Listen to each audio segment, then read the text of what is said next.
Genèse 27, à partir du verset 1. Isaac devenait vieux et ses yeux s'étaient affaiblis au point qu'il ne voyait plus. Alors il appela Ésaü, son fils aîné, et il lui dit, mon fils.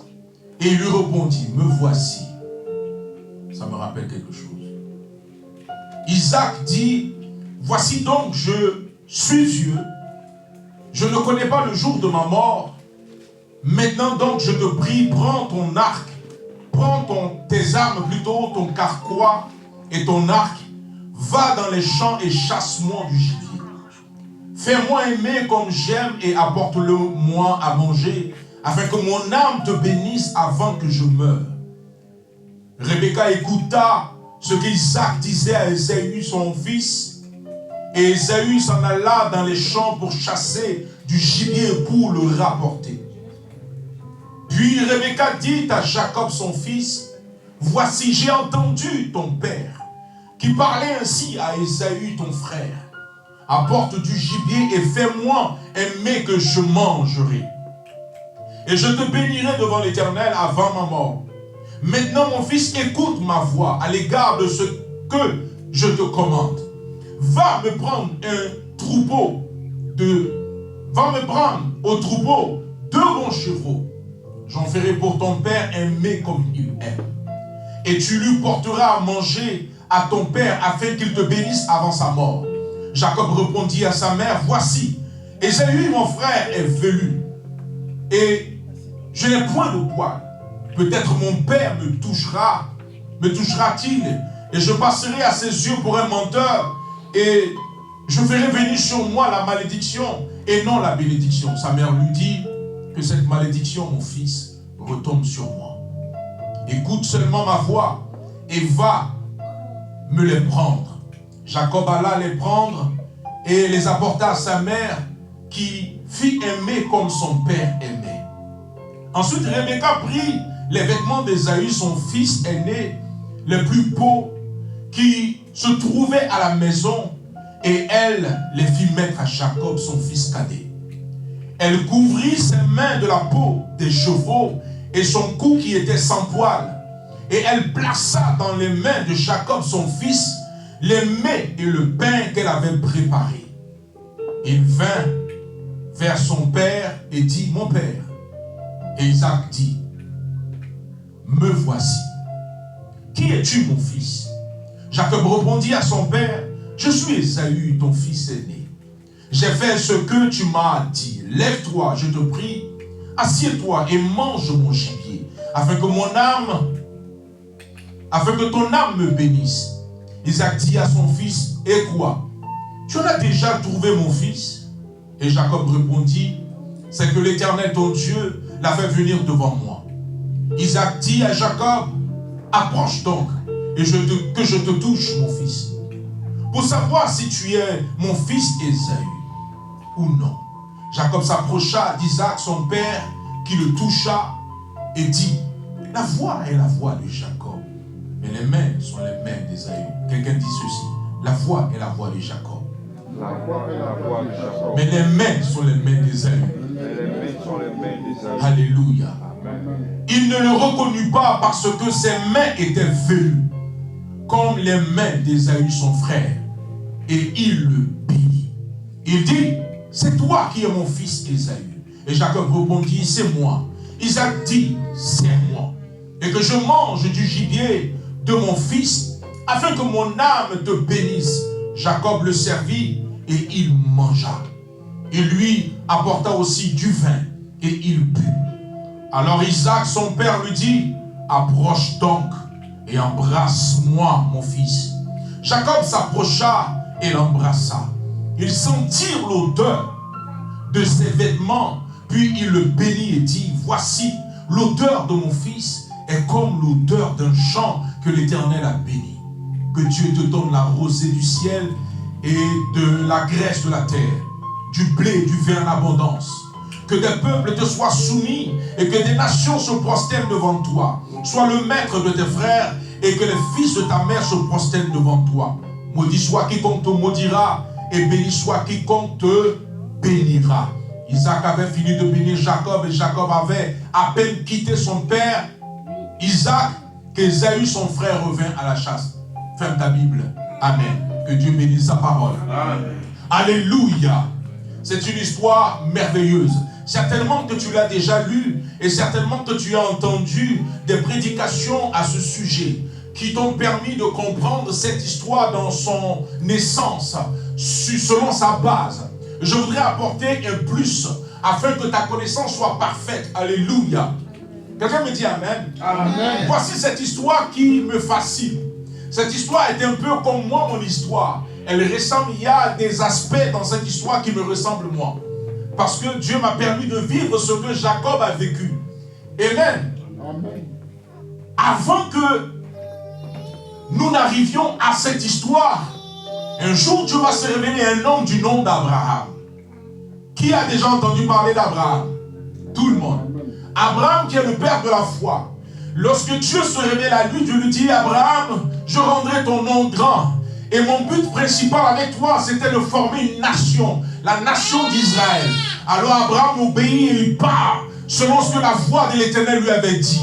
Il part à l'aventure, il part à l'inconnu. Comme quelqu'un qui a décidé de suivre Dieu, qui part à l'inconnu, qui ne sait ce qui se passera devant. Mais parce que tu as entendu la voix de Dieu, tu veux aller jusqu'au bout avec lui. Tu t'es décidé de marcher avec lui, quel que soit ce qui va te coûter. Vaille que vaille, coûte que coûte, tu iras jusqu'au bout. Abraham est allé jusqu'au bout. Quand Dieu décide de former la nation d'Israël, Abraham ne savait même pas comment est-ce que cela allait se produire. Il n'avait ni descendant parce que sa femme était stérile. Elle ne pouvait pas enfanter. La femme d'Abraham était avancée en âge. Ils ont essayé plusieurs prototypes pour permettre que la promesse de Dieu s'accomplisse. Mais ça n'a pas été. La parole de Dieu qui avait été annoncée à Abraham s'est accomplie dans son intégralité, sans faille. Alléluia. Lorsque la parole s'accomplit, un homme vient au monde du nom de... Je prêche avec toi. Isaac. Alléluia. C'est pas que le pasteur qui doit connaître la Bible. Tu dois connaître la Bible. Alléluia. Du nom de Isaac. Isaac vient au monde. Isaac est en train de représenter et de continuer ce que Dieu est en train de faire avec son père Abraham. Lorsqu'Isaac naît, Isaac grandit. Isaac, qui était le choix de Dieu, celui-là que Dieu va demander à Abraham de sacrifier. Dans le Coran, il est écrit, laissez-moi sortir en ouvrant une fenêtre.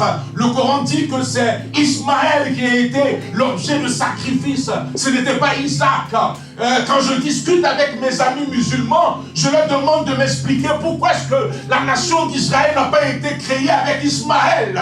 Puisque Dieu a dit au commencement, avec Abraham, je ferai de toi une grande nation. Il fallait que Israël sorte de Abraham. Mais comment ça se fait qu'Israël, sortant d'Abraham, ne sort pas par Ismaël, mais il sort par Isaac? Je me pose des questions. Je disais à un ami, est-ce que entre les deux livres, il y a forcément un livre qui ment? Et c'est lequel? Alléluia. Le Coran nous fait savoir que Ismaël a été l'objet. Je dis non, ce n'est pas Ismaël qui a été l'objet de sacrifice, c'est plutôt Isaac. Je ferme ma parenthèse. Isaac naît. Il a été l'objet de sacrifice. Et Dieu se glorifie. Lui aussi, il grandit. Il décide de manifester la gloire de Dieu. Il doit suivre le chemin que son père avait tracé. Et voici que Isaac plutôt, doit se marier. Dieu permet qu'il ne marie pas n'importe quelle femme. Il marie une femme du nom de Rebecca. Rebecca, comme la mère de son mari, était aussi, elle était stérile. Elle ne pouvait pas enfanter. Écoute, ce que ton père a vécu, forcément tu vas vivre la même chose. La femme de son père était stérile. Saï était stérile. Comment ça se fait que Isaac aussi prend sa femme Rebecca, mais elle est stérile? La continuité, les liens ancestraux. Cette femme, elle est stérile. Et la Bible dit qu'il pria Dieu. Isaac, il prie Dieu. Et Dieu l'exauce. Sa femme tombe enceinte. Et lorsqu'elle tombe enceinte, il commence à avoir des luttes concernant la grossesse qu'elle a. Une femme peut comprendre ce que la Bible dit.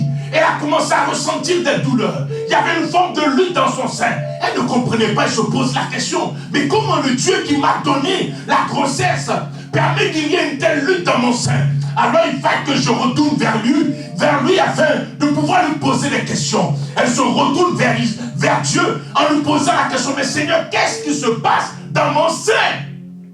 Et Dieu de lui répondre, dans ton sein, il y a 2 nations.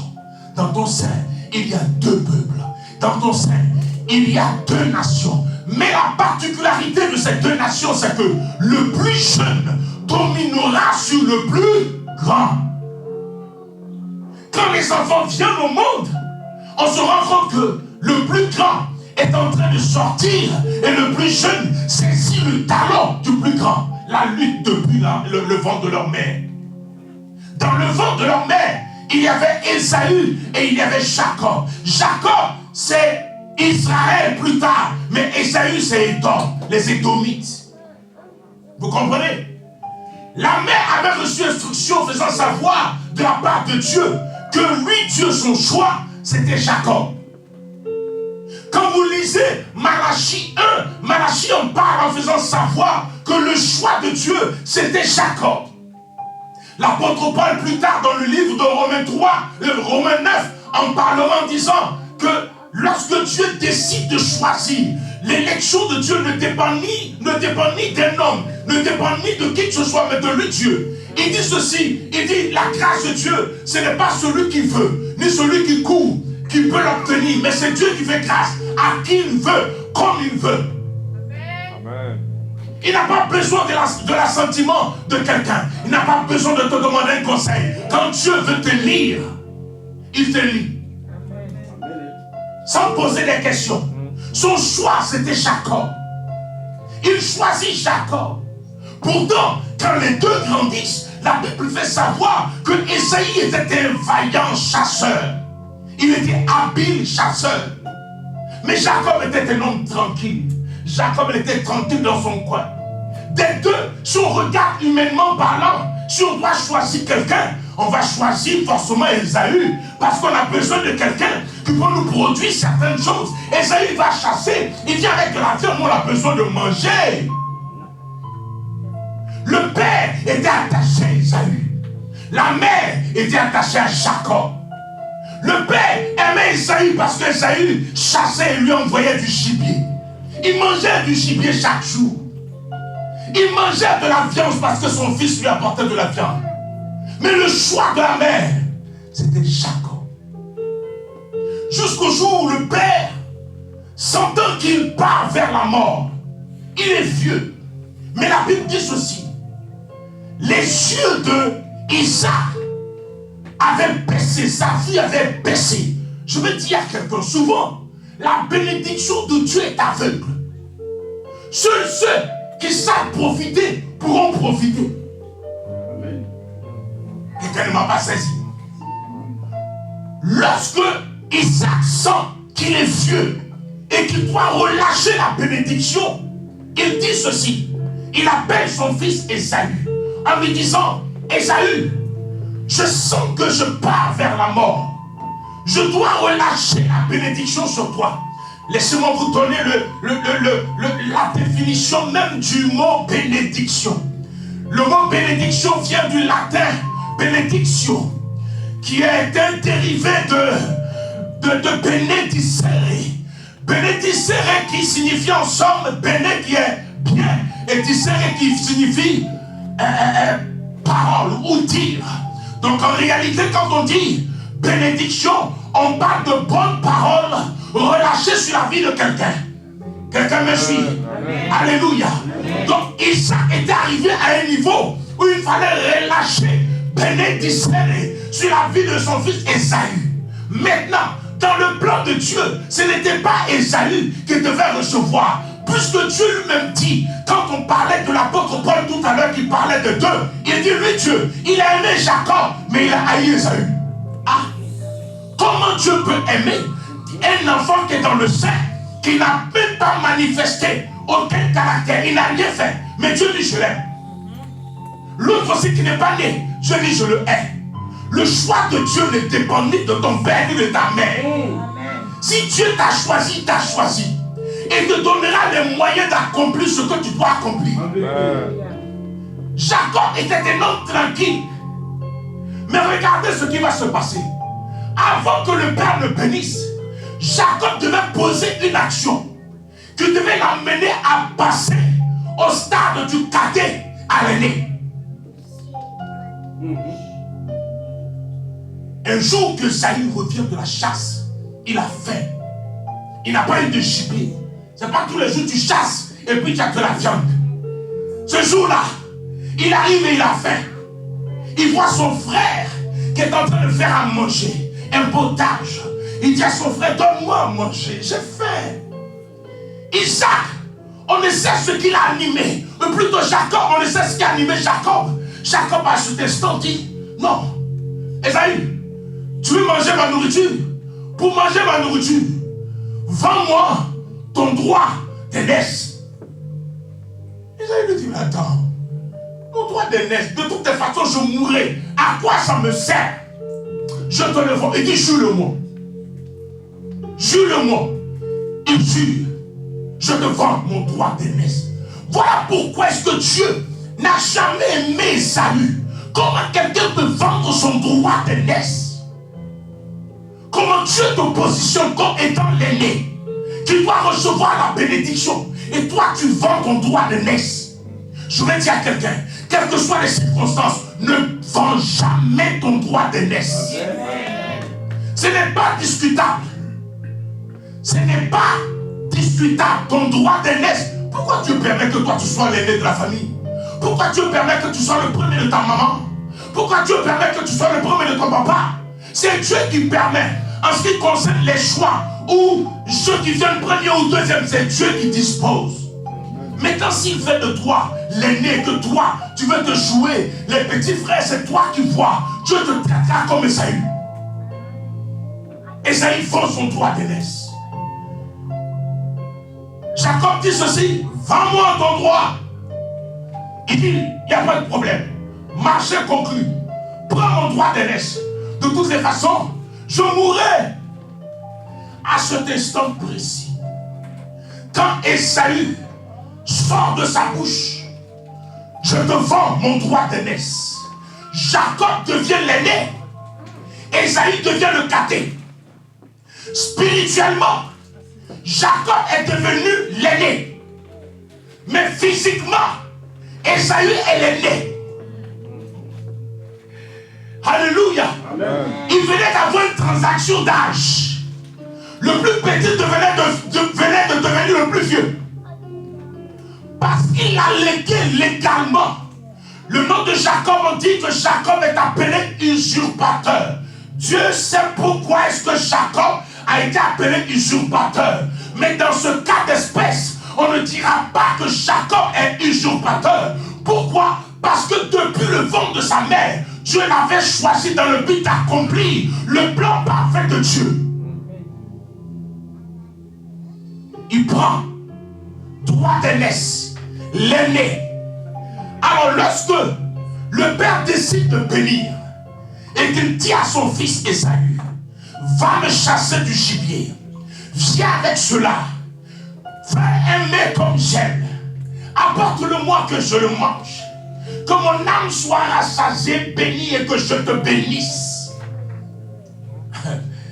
Ah, j'aime cette partie. La mère est à côté. Ah, les mamans. La mère est à côté.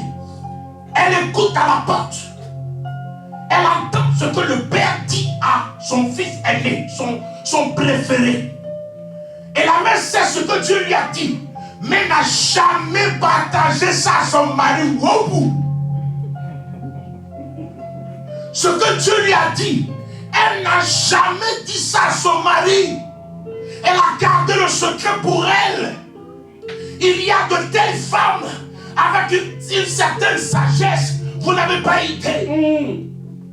Par sa sagesse, elle s'est bâtie. C'est pour cela que la Bible dit, la femme sage bâtit sa maison.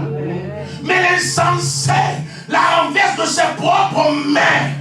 Une femme sage, elle est incomparable. Une femme sage Il n'y a pas son pareil. Quand la Bible parle de la femme sage dans le livre de Proverbes 31, on dit, il y a plusieurs femmes, mais elle est différente. Elle est différente. La façon de réagir, la façon de faire. La femme, elle est sage. Elle sait comment prendre les choses. Même son mari. Elle le connaît mieux que son fils. Elle le connaît mieux. Alors quand le père parle, il lui dit, fais-moi aimer comme j'aime. Alors qu'il peut faire à manger comme le père aime. Si ce n'est pas la femme. C'est elle qui sait si elle doit mettre un peu de cube, un peu de piment, un peu d'atofan. Elle sait comment elle doit faire pour que le monsieur soit satisfait. Alors elle dit à son fils bien-aimé, Jacob, elle dit, petit, viens ici. J'ai entendu aux portes ton père qui veut bénir ton frère. En réalité, c'est pas lui qui doit être béni, c'est toi. Viens, petit. Viens, je vais te montrer la stratégie. Une femme sage est stratège. Amen. Elle est stratège. Elle ne pose pas les actions pour les poser. Quand elle pose une action, il y a un but. Il y a quelque chose qu'elle veut faire.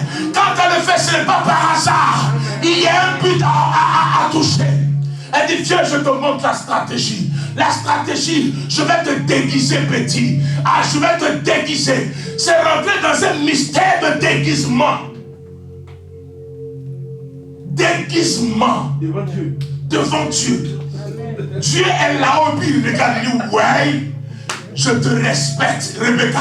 Tu es dangereuse. Parce que Rebecca est en train de poser des actions pour rectifier l'erreur de la naissance. Il y a eu erreur à la naissance. Ce n'était pas Esaü qui devait sortir.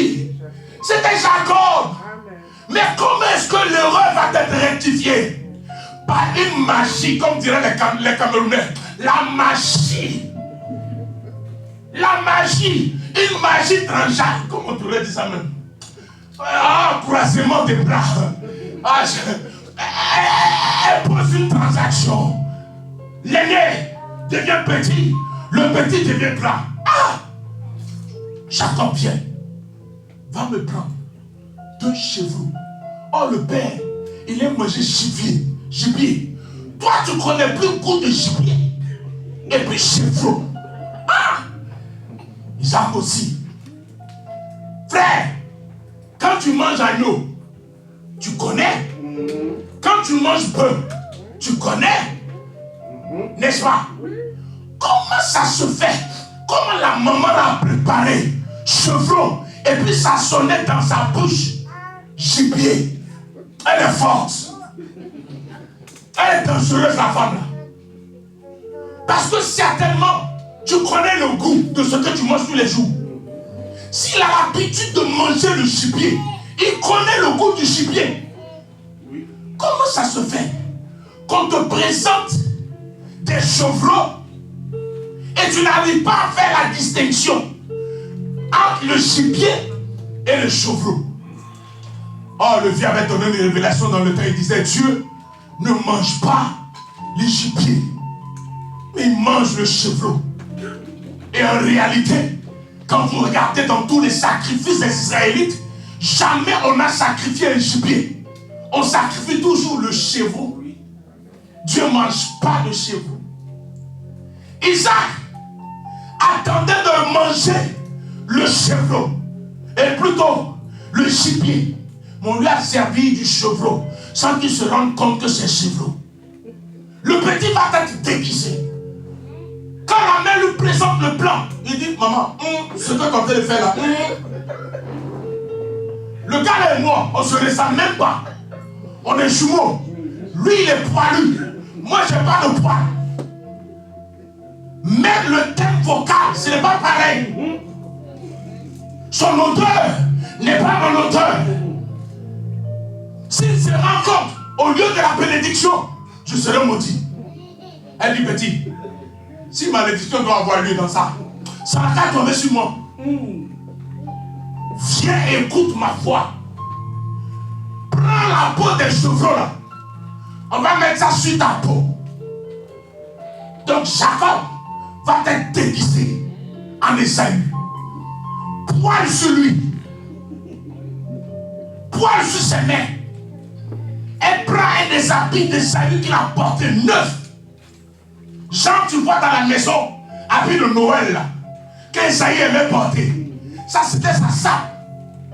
La mère savait que c'était une occasion qui n'était pas ordinaire. Donc, il ne faut pas qu'il s'habille n'importe comment. Elle prend l'habit d'Ésaü, mais qui est chic. Elle met ça à Jacob. Jacob porte l'habit. Quand il porte l'habit, il est Ésaü.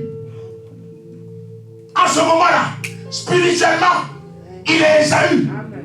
Mais physiquement, il est encore Jacob. Comment il va devenir Ésaü spirituellement et physiquement? Le déguisement. Sa mère lui met l'habit d'Ésaü avec son auteur à l'intérieur. Quand il arrive devant son père, il lui dit: Père, me voici, lève-toi, assieds-toi, mange de mon mets et bénis-moi. Son père lui pose la question: tu en as déjà eu? Il dit: oui, ton Dieu m'a fait grâce. Il dit au petit: approche un peu. La voix est la voix de Jacob. Mais viens, il devait tester. Il était soumis à plusieurs tests. Le test d'abord de la voix. Il se rend compte que la voix, ce n'est pas la voix d'Ésaü. Il est un peu dubitatif, hésitant. Est-ce que c'est vraiment Ésaü? Mais si tu insistes disant que tu es Ésaü, approche-toi un peu de moi. Viens que je te touche. Le test de la palpation. Il ne parle pas. Il touche ses mains et il se rend compte que le gars il est venu. Attends, la voix n'est pas la voix d'Ésaü, mais cependant, le corps ressemble au corps d'Ésaü. Comment ça se fait? On est dans quelle logique? Il dit: petit, rapproche-toi plus, que je t'embrasse. Il veut sentir l'odeur. Quand il s'approche, il sent l'odeur. Quand il sent l'odeur, là, il est convaincu. Parce que l'odeur venait de convaincre Isaac en faisant savoir que là, c'est mon fils Ésaü qui est en face de moi. Alors il lui dit: l'odeur de mon fils est comme l'odeur d'un champ que l'Éternel a béni. My God, dans l'odeur, il y a l'identité de l'individu. Chaque personne porte une odeur et ton odeur te représente. Un homme peut avoir une odeur, il passe, on sait que c'est lui. Alléluia. L'odeur, c'est quelque chose d'extraordinaire. Tu as créé l'homme de façon extraordinaire. Tu as les yeux servent à voir. Tu as les mains pour toucher. Tu as la bouche pour goûter. Mais le nez pour sentir. L'odorat. Écoutez, j'ai lu un jour ma Bible et je suis tombé dans le chapitre 9 de Genèse. J'ai été choqué d'une action produite par une odeur de sacrifice. Dieu avait fini d'exterminer la terre tout entière par le déluge. Et un homme a été épargné, Noé. Noé a été épargné à cause de sa justice, de sa piété. Pendant que Noé vivait en son temps, les gens vivaient comme des personnes irrésolues. Des gens vivaient dans le désordre. Ils vivaient dans le péché, dans l'abomination. Mais Noé s'est distingué. Il s'est mis à part par sa façon de vivre. Nous sommes plusieurs chrétiens, mais ta manière de vivre doit démontrer que tu es véritablement chrétien. Ne sois pas chrétien dans la bouche, mais sois chrétien dans ton entièreté. Ne sois pas chrétien seulement dans le fond, mais sois aussi chrétien dans la forme. Dieu décide d'éradiquer un homme soumis, Noé. Noé, en reconnaissance du bienfait de Dieu, décide de lui offrir un sacrifice. Noé offre un sacrifice à Dieu, un holocauste. Il brûle et ça monte à l'Éternel. L'odeur arrive aux narines de Dieu. Oh, Dieu aime les bonnes odeurs. Dieu sent l'odeur du sacrifice de Noé. Et il se lève et dit, Noé, l'odeur que tu as produite par ton sacrifice est montée jusqu'à moi. De par cette odeur, moi Dieu, je me répands de détruire la race humaine. À compter d'aujourd'hui, je ne détruirai plus la terre par le déluge. Une odeur a fait changer la vie de Dieu. Une odeur. L'odeur produite par son sacrifice a permis à Dieu de tisser alliance avec Noé. C'est à cause de Noé que nous voyons l'arc-en-ciel. C'est à cause de lui, quand tu vois l'arc-en-ciel, Dieu se rappelle de l'alliance qu'il a tissée avec Noé en disant, je ne détruirai plus la terre par les déluges de l'eau. Et chaque fois que vous voyez l'arc-en-ciel, ceux qui observent bien, vous allez vous rendre compte que il y a eu un peu de pluie. Ça s'est calmé. Ça sort. C'est pour vous dire, vous m'énervez. J'ai envie de vous détruire. Mais comme j'ai parlé à Noé, je ne détruis pas. Je dresse l'arc-en-ciel pour vous rappeler l'alliance que j'ai tissée avec Noé. Donc chaque fois que tu vois l'arc-en-ciel, commence à préparer ta vie, à te disposer, en rentrant dans l'alliance que tu as faite avec Noé. Il veut détruire. Et il va détruire. Là, je te confirme. Il va détruire. Il a détruit par l'eau. La prochaine destruction, ça sera par le feu. Chaque fois que tu vois l'arc-en-ciel, frère, prends ta vie chrétienne au sérieux. Commence à marcher avec Dieu de façon étroite, dans la justice. Sois comme Job. La Bible dit, lui, un homme, Job, appelé. Il était en Mésopotamie, de Ur, en Mésopotamie plutôt. Et cet homme craignait Dieu. Il était intègre. Il était juste. Il était droit. Il craignait l'Éternel. Sois droit. On voit des chrétiens qui sont trop penchés ces temps-ci. Un pied dehors, un pied dedans. Il est soit chrétien souvent, un peu païen souvent. Souvent même il devient un peu musulman. Il change et devient bouddhiste. Un jour on parlait de bouddhistes, on a dit nous sommes aussi des bouddhistes parce que nous les hommes nous boudons. Quel homme qui ne boude pas? Dans le foyer, nous tous nous boudons. Le jour où ma soeur m'a sorti la révélation, j'ai éclaté de rire. Il dit, toi tu es un bouddhiste. Il dit, comment ça tu es un bouddhiste? Mais tu boudes trop. Il dit, hein? Donc parce que je boude, je suis des bouddhistes. Oh d'accord, Alléluia.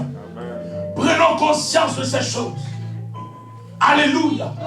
Regardez ce que la Bible va dire dans le livre de 2 Corinthiens. Je veux qu'on lise ça. Alléluia. Quelle est l'odeur que tu transportes?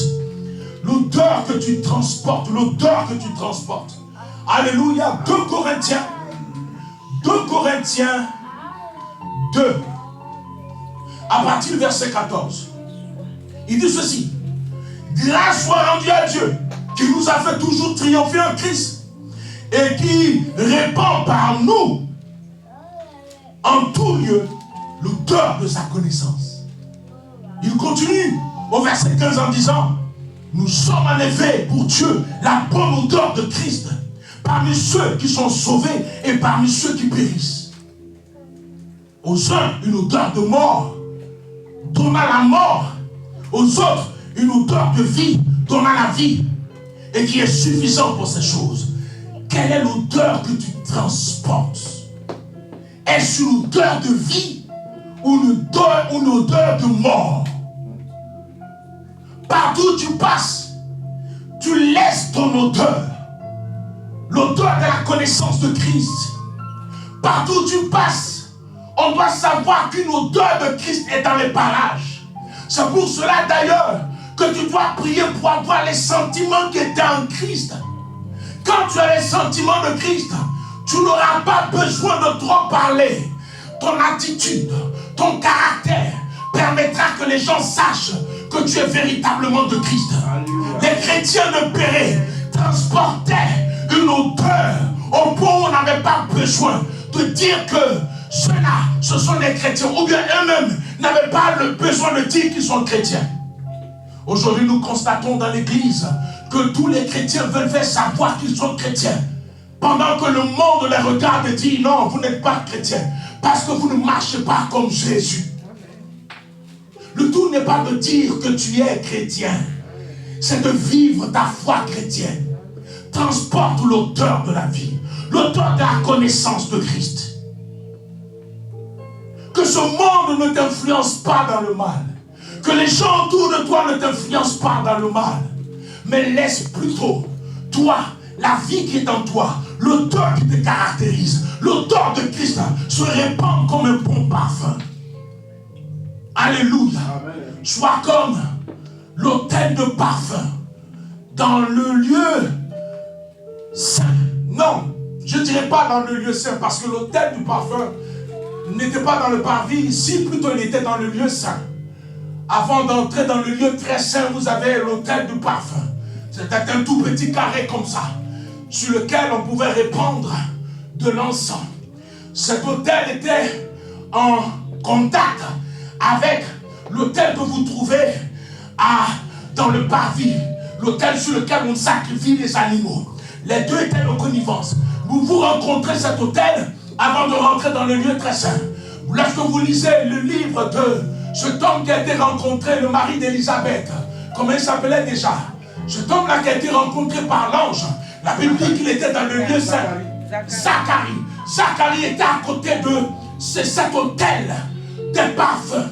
C'est l'autel sur lequel on brûle le parfum qui monte vers Dieu. Ces parfums qui montent vers Dieu, vous allez lire dans l'Apocalypse, c'est la représentation de nos prières. Qu'un jour Dieu se lève et décide de répandre. Quand vous lirez même le livre d'Apocalypse, Apocalypse fait savoir que nos prières que nous faisons monter sont comme des parfums de bonne odeur. Elles arrivent devant Dieu et c'est recueilli dans une coupe. Et lorsque l'ange est prêt à permettre que l'exaucement arrive, il utilise cette prière et il fracasse avec le feu sur la terre et ça se répand. Lorsque le feu est sur la terre, la réponse de Dieu pour celui qui a prié vient à lui. Amen. Alléluia. Quelqu'un doit comprendre les mystères de la prière.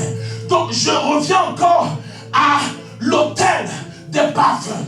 C'est un autel qui était fait de bois d'acacia, mais qui était revêtu d'or.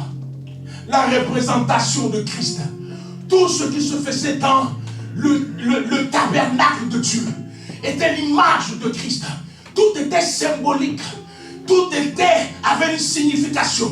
Quand vous prenez cet autel, vous remarquez l'or et vous remarquez à la fois le bois d'acacia. Le bois d'acacia qui, en fait, démontre la nature humaine de Christ. Il dit lui-même, il est le bois vert.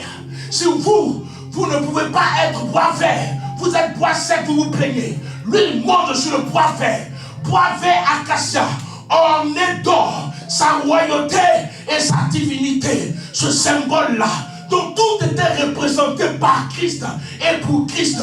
Tout ce qui se faisait était une préparation de sa venue. Tout ce qui se faisait.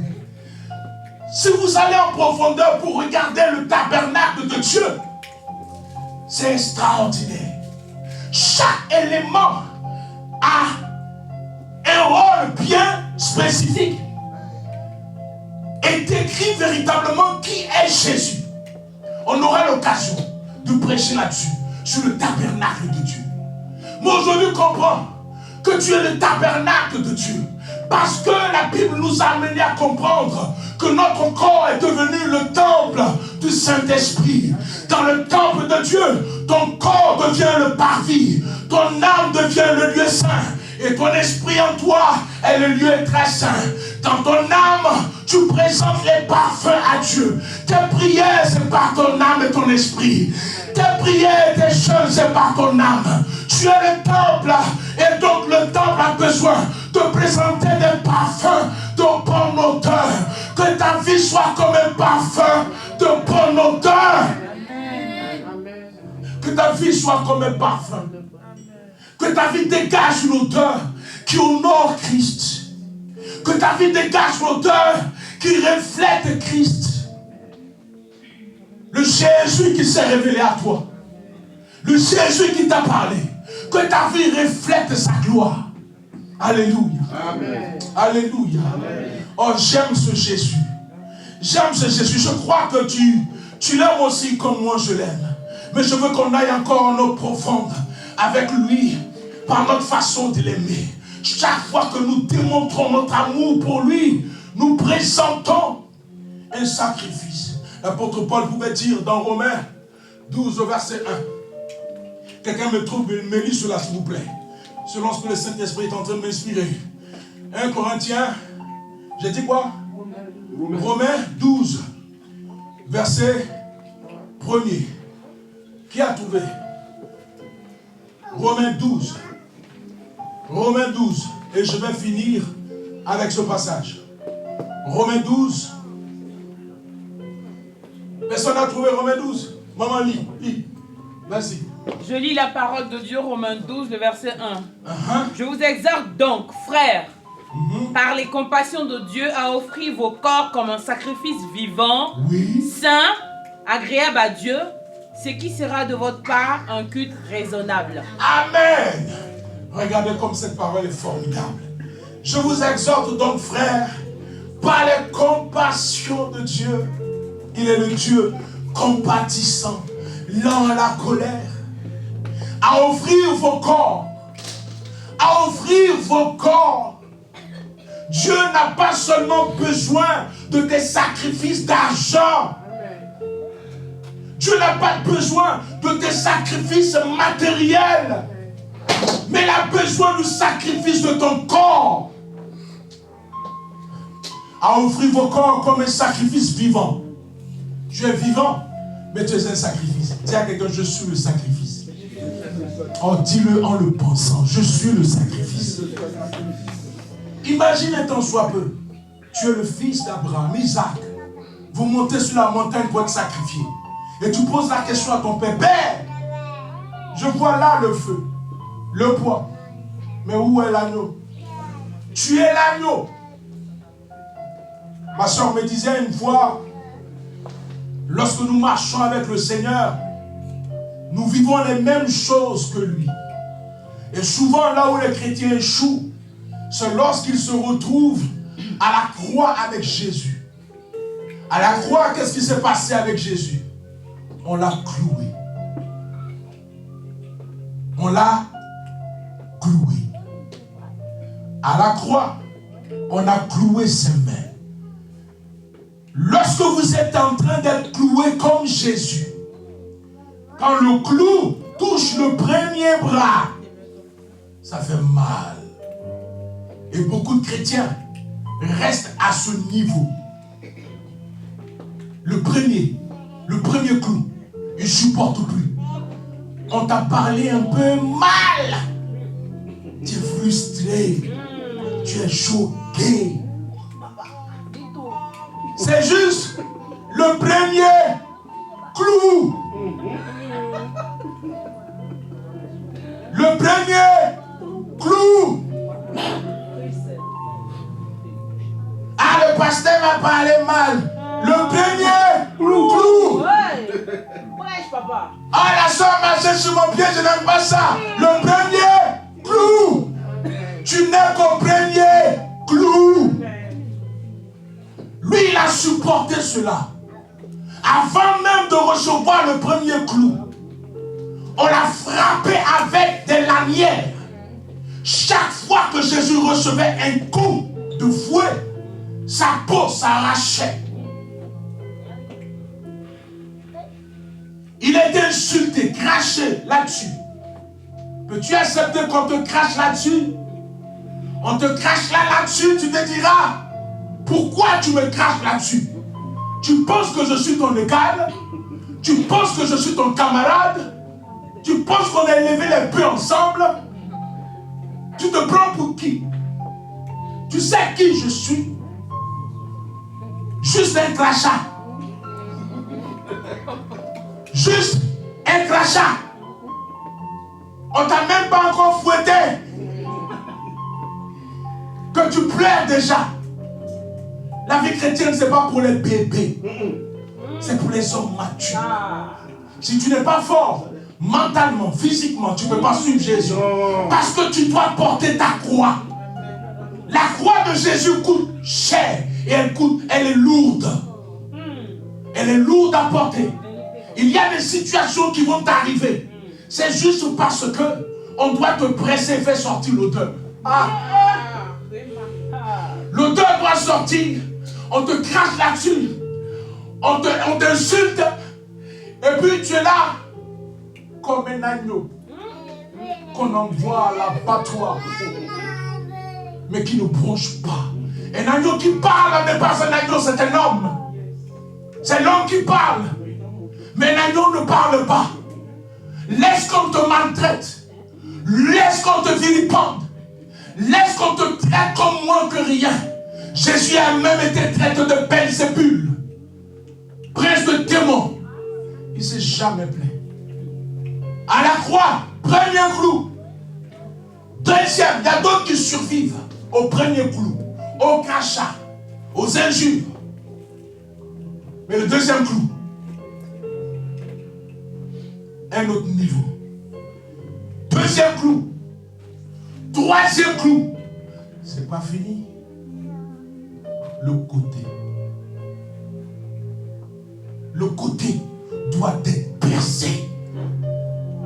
C'est le côté percé qui a produit l'église.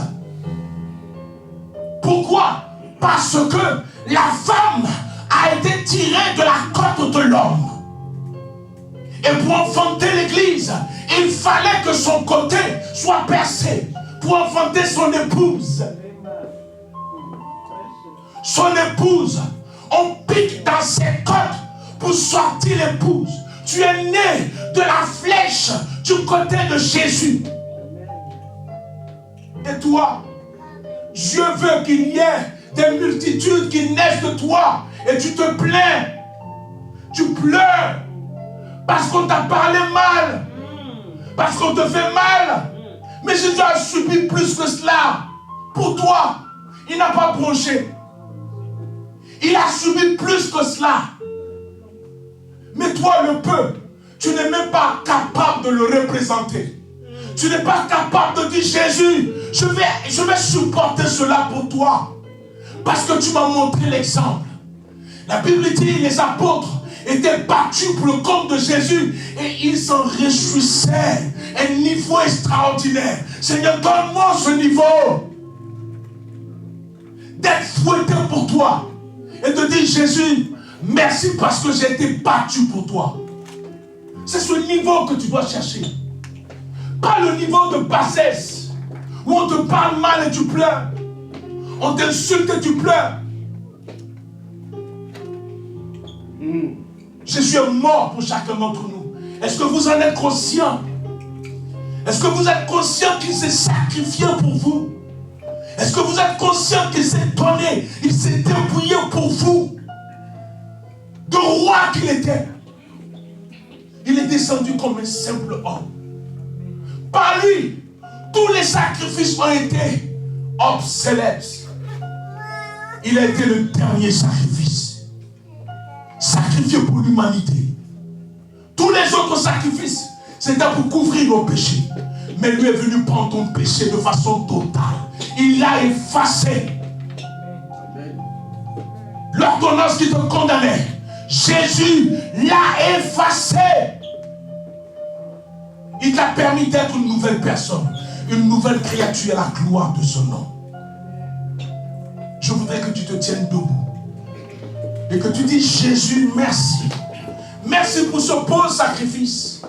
Et permets-moi d'être cette odeur merveilleuse par tout ce que je vivrai pour ta gloire. Élève ta voix là où tu es et prie avec moi ce soir. Je veux que quelqu'un parle au Seigneur ce soir.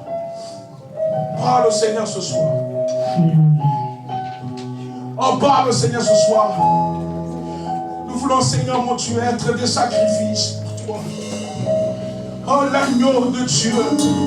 Jean-Baptiste a identifié comme étant l'agneau de Dieu qui ôte le péché du monde. L'agneau de Dieu. Tu es l'agneau de Dieu. Mon agneau. Mon agneau. Mon agneau. Mon agneau est sans défaut. Mon agneau, mon agneau, mon agneau est sans défaut. Mon agneau, mon agneau, mon agneau est sans défaut. J'ai apporté mon agneau pour adorer. J'ai